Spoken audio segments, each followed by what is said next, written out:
For decades, the border between China and India, high up in the Himalayas, was tense, sure, but not bloody.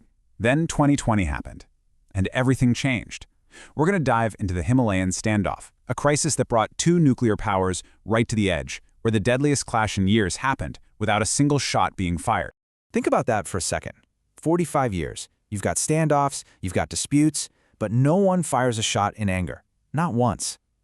So the real mystery here, the question we're trying to answer, is what on earth happened in 2020? What shattered that long, uneasy peace? All right, to really get a handle on this, we need to go right to the heart of the violence. I'm talking about the flashpoint. Let's go to the remote Gawon Valley on the night of June 15th, 2020. And this is where things get, well, pretty medieval. What's so wild and honestly tragic is how they fought. See, there were these long-standing agreements, no guns. So this wasn't a modern battle with firearms. Nope. In the pitch black, for 6 brutal hours, hundreds of soldiers fought hand-to-hand. They used stones, batons, even clubs wrapped in barbed wire. Just brutal.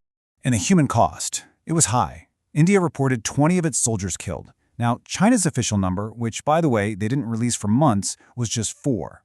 But Indian media sources were reporting something very different, closer to 43 Chinese casualties. And that huge gap in the numbers? That's really key. It became a whole other battle, an information war. So let this sink in. This was the first deadly clash on that border since 1975.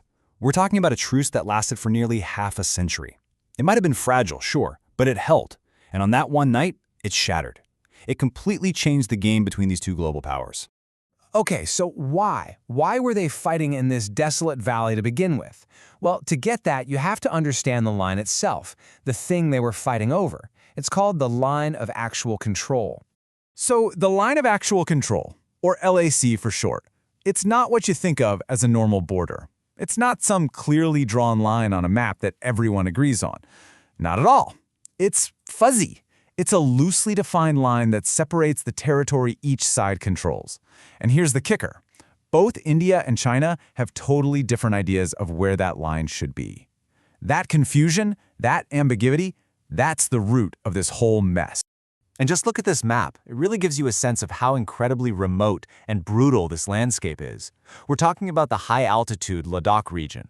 This is where places like the Gawon Valley are. And if you look at that smaller map, you can see just how close all of this is to Aksai Chin, a really strategic piece of land controlled by China.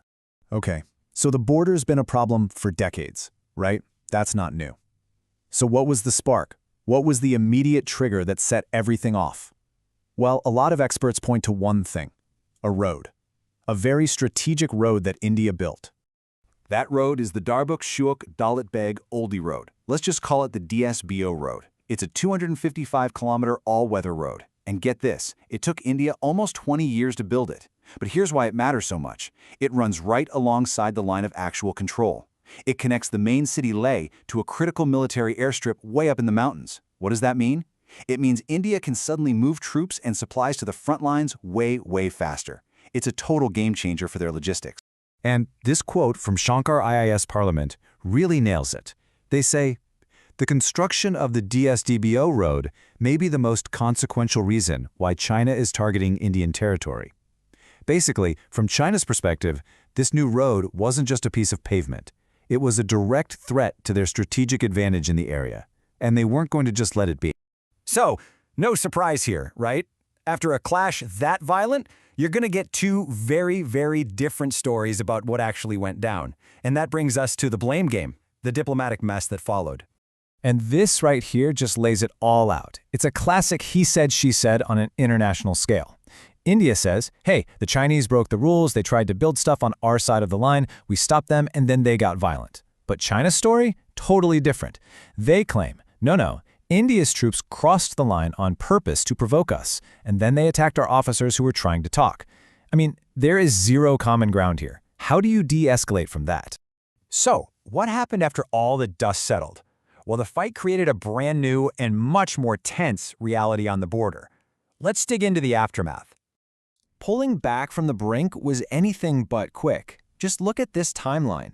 The road to just getting the troops to step back was an absolute grind. We're talking more than a dozen rounds of top-level military talks that dragged on for almost 2 years. And all that was just to get them to disengage from a few of the hotspots. And India's response wasn't just military. They hit back economically and diplomatically too. They banned over 200 Chinese apps. Yeah, including huge ones like TikTok and WeChat. They tore up big contracts with Chinese companies for things like railways. And then, as a big symbolic gesture, they announced a diplomatic boycott of the 2022 Beijing Winter Olympics. But all that, the talks, the boycotts, what actually changed on the ground? Well, it comes down to one pretty shocking number: 2,000 square kilometers. By 2023, that's the estimated amount of territory that India used to claim that was now, for all practical purposes, under Chinese control. To put that in perspective, that's an area bigger than the city of London. And here's the really subtle part. This change didn't happen because of a big battle. It happened in the negotiations. The agreements created these things called buffer zones to keep the armies apart. But, and this is the critical point analysts make, these zones were often created on land that Indian troops used to patrol. So what's the result?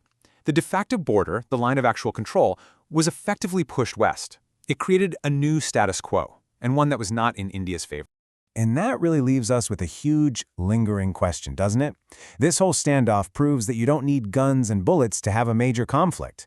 So it makes you wonder, in a fight with no bullets, how do you actually win or lose territory? And what does it even take to draw a real, lasting border between two giants like this?